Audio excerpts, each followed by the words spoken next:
Welcome back. Greg Richtarek, Director of Marketing here at Guglielmo Winery. This is our September newsletter. Boy, time is going by faster than I ever thought. We started this back in April, and everyone's been a kick in the pants. So, hey, thanks for hanging in there. And we got through the finding of Grignolino last month, and that was a lot of fun too. Today, well, you look at the weather. I mean, it is like dark, foggy, breezy, cool, and it's August. And so our topic today is going to be about ripening. And we're going to go on a field trip and go visit some of the vineyards where we purchase fruit and see what's going on. Check it out. It's time to start checking out the fruit. So that's what's coming up. We're going to take off here in a minute. A couple of reminders. We've got an event coming up on September 25th, which is our fall bridal fair.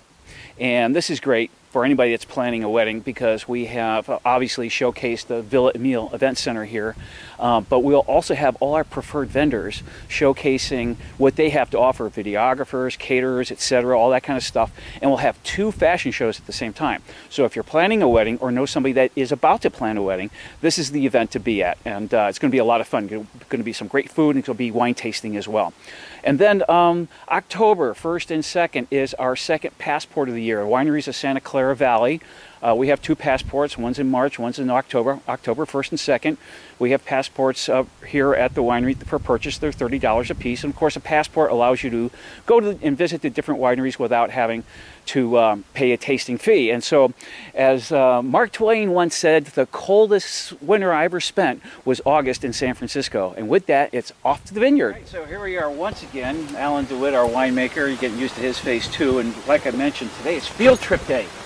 And we're out here in one of our vineyards. Alan's going to give us a discussion about it, because one of the things we've been concerned about this summer is that the weather. It's been kind of a cool summer, and we're getting towards our favorite part of the year, which is harvest. And periodically, Alan's got to come out here and take a look at the fruit and see where it's going and see get ready for it and stuff like that. So this is one of many vineyards that we purchase fruit from. So I'll just let Alan take it from there. Where are we and what are we doing? Okay, so today we're on the west side of Morgan Hill. We're in a little bit of a valley here. We've got mountains to the right of us and mountains to the left of us. We're actually kind of quite close to the Santa Cruz Mountains. Right. We're not actually in the Santa Cruz Mountain AVA, because that relates to an elevation. Right. We're lower than that. We're still in the Santa Clara Valley AVA. And this is one vineyard we source from. This is where we source our Sangiovese from. And the first thing that we've done a little bit of work in our other vineyard, on our previous installment of this video, we talked about the Grignolino, and we looked at our trellis. So the first thing I want to point out here is the different style of trellis we have going on. Great. Now, in our vineyard, we have what's called a bilateral cordon trellis, and we only have a single catch wire. What do I mean by that? Well, a bilateral cordon, if you can see down here, you can see this whole area down here. The fruit's all concentrated in this area right here. This is the cordon where the fruit is growing from, and these are the canes that are coming up from it. So when we say bilateral, we mean two. So we have one in this direction and one in that direction. Right. That's bilateral. It's trained vertically. So when I mentioned before, we had a single catch wire in our vineyard. Right. This one has multiple catch wires to train the canopy vertically. Right. So I believe we have about we're at 1, 2, 4. So we got two sets of double wires here, which is actually sandwiching in this canopy. Well, what's that do for us? Well, if you look at this is a big wall of photosynthesizing leaves. And all the sun can strike against that and can be used very efficiently. And as we look down the road too, it's very easy to work these rows with mechanization. When we come in here to do things like spray, our fungicide, you mentioned, previously you mentioned about the season being a long, cool season and a lot of challenges. Well, what came with that was our really wet spring. And that really necessitated the growers being out here putting down a lot of fungicide. And what I mean by fungicide is things like a wettable sulfur. Things like that really prevent the growth of mildew. Right. Well, you can imagine if you're trying to protect this fruit from disease, look how exposed it is. Right. If you're trying to spray something in there, look how easy it is to get to that fruiting zone. Sure. It's really easy to control mildew in this type of canopy. So I really like this style. There's something also interesting to note about this particular vineyard. These are actually cane prune vines, and that's kind of a European style of pruning. You don't see that a lot in the United States. But it's a really effective style, especially on these Italian varietals, because what Italian varietals do is, previously I mentioned the bilateral cordon prune, cordon being, this is the piece that you would leave every year. Right. What Italian varietals tend to do is if you prune back to this cordon every year, what we've seen is they tend to get really, really bushy, and they'll put up a lot of positions. They'll grow, like a lot of arms will come up in one little spot, and you'll get a lot of crowding. And when you get crowding, you get poor air circulation. And when you get poor air circulation, you get a lot of mildew pressure. Right. So what this system does is actually, this cordon down here is replaced every single year. So what they'll do is right here, as the trunk comes up, they'll lay down 2 cordons to provide fruit for us for this year, but they'll also have 2 renewal arms coming up. Interesting. And once the season is over and they come to prune, they'll take these big long arms, they'll take 2, one for each side, and lay it down. Got it. Wow. And what that does is dictate that there only can be one position at each growing point along the cordon. So it really helps you minimize your crop load. So here we've got multiple shoots happening, which is why we've got a lot of clustering right here. There's always sort of a conflagration. Configuration, yes. Of fruit in this zone. There's a lot happening in this spot. This is where it tends to get grouped up. And what we'll see a lot of times is we'll come in and we'll thin these areas. And these vines have already been thinned as well too. The fruit, and what I mean by that is some of the fruit has been dropped. Right. To really maximize the ripening of the ones that are left behind. But we noticed earlier when we first came in here, we could see a lot of canopy management taking place too, because the sun right now is what it needs to get. So exactly, and then we're standing on the east side of this row right now, and like you just said, all this is exposed. It's getting all this nice morning sunlight. But as the sun moves up overhead and then moves to the other side of this row, all this fruit is covered up.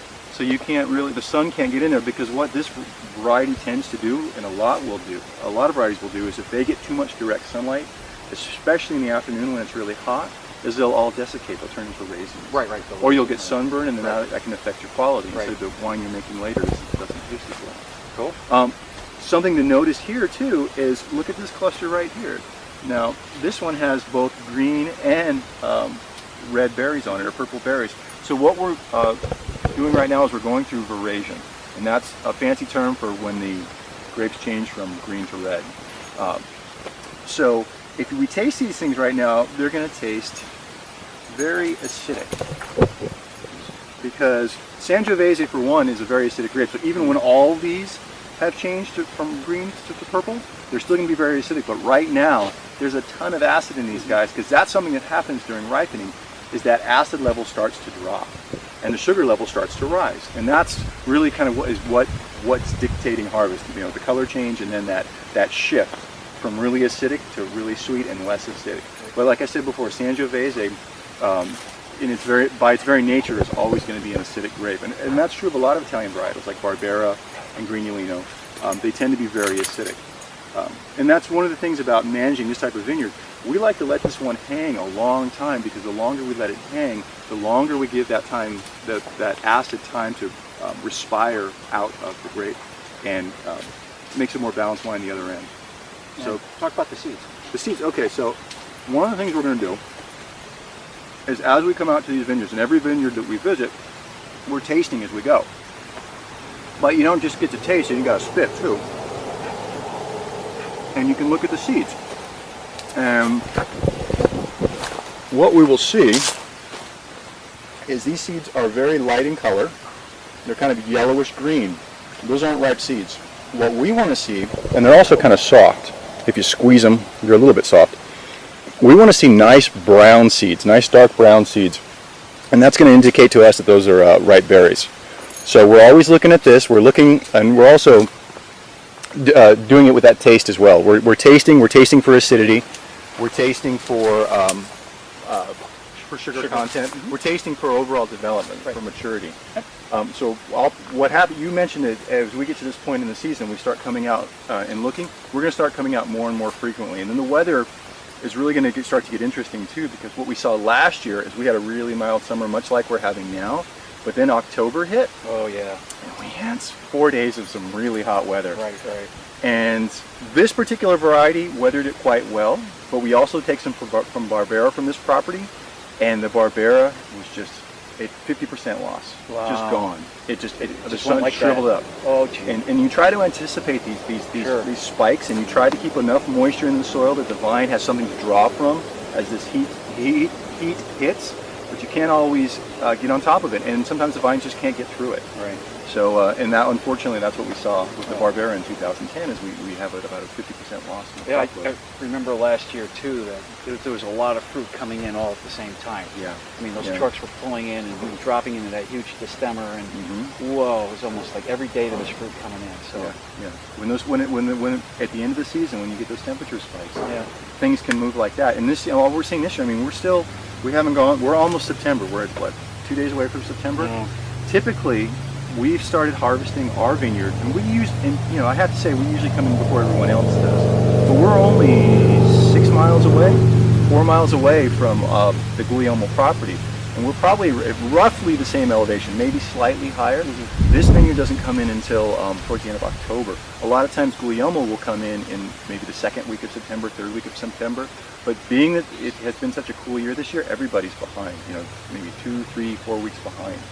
So we're gonna have to wait and see. But what happens then is everybody starts getting nervous about the winter, and then here comes those rains in October, which we saw last year. Same thing, and we had some Cabernet hanging out there, and we got some rain, and we had to weather that. So it gets started dicey when you have these long, cool summers. You can get some nice long ripening, and maybe some really nice flavors, but you get that added stress of, am I going to get this fruit off in time? So, no, I just want to make another point about ripening as well. I mean, we have fun coming out here, and it's part of the job to taste the fruit, actually physically taste it and look at the seeds, and sometimes even chew the seeds once they're brown and get their flavor. But don't forget, there's science as well, and there are devices that we use to measure the sugar content of the fruit. But sometimes that's not all the truth. It's how it tastes. If you be reading so much percentage and you say, I just don't like it there just yet, and you let it hang for a little bit longer just because of the taste that you're getting off the fruit. So, a little bit of by the seat of your pants and a little bit of science at the same time. Yeah, they definitely marry well together when we're trying to assess when to harvest, because that's your most critical decision. Oh yeah. You can do everything right the rest of the year. You can have a beautiful crop, but if you decide to pick at the wrong time, that's that. You're still going to get a wine out of it, but you might not get the best wine you could have gotten. So it's a pretty critical decision to make. So for now, I think we pretty much wrapped up what we had to say, and gee, Alan, did we have fun today? I think we had fun today. I think we had fun today. It was good to get out in the vineyard. All right, folks, see you next time.